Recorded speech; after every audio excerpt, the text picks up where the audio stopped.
C'est avec beaucoup de sérénité que Serge Abad-Gagliardo évoque ses années de franc-maçonnerie. Architecte fonctionnaire, ce natif de Narbonne a passé plus de 20 ans dans la franc-maçonnerie avant de se convertir, voire reconvertir, à l'âge de 57 ans à Lourdes. La première étape, en quelque sorte, c'est celle où, à la fin de l'adolescence, chaque personne se pose la question de l'existence. Et étant loin de la foi et de l'Église à l'époque, bien que baptisé, je m'en étais éloigné, et bien une dizaine d'années plus tard, j'entre en franc-maçonnerie pour chercher justement des réponses à ces interrogations. Donc, voilà le premier jalon de mon existence. 24 années rythmées par des instants positifs et d'autres négatifs. Je serais de mauvaise foi en disant que de la franc-maçonnerie, je n'ai retenu que du négatif. Ça serait faux. Ça serait faux et malhonnête surtout.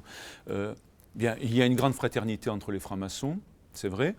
Parfois, cette fraternité n'est que d'apparence. Il ne faut pas se leurrer. Lorsque, et c'est mon cas, vous vous heurtez à des intérêts politico-maçonniques, ça devient beaucoup plus compliqué. Si, de surcroît, vous avouez une croyance ferme dans un Dieu, dans une religion établie, et que vous ne pouvez plus parler du grand architecte de l'univers comme si c'était un Dieu polymorphe, eh bien à ce moment-là, ça devient très compliqué également. Donc, cela dit, j'ai rencontré des gens charmants en franc-maçonnerie. Le problème ne vient pas des francs-maçons eux-mêmes. Cette conférence était proposée par le service de la formation du diocèse de Monaco et a ainsi permis d'apporter un éclairage à celles et ceux qui se demandent si l'on peut être à la fois catholique et franc-maçon.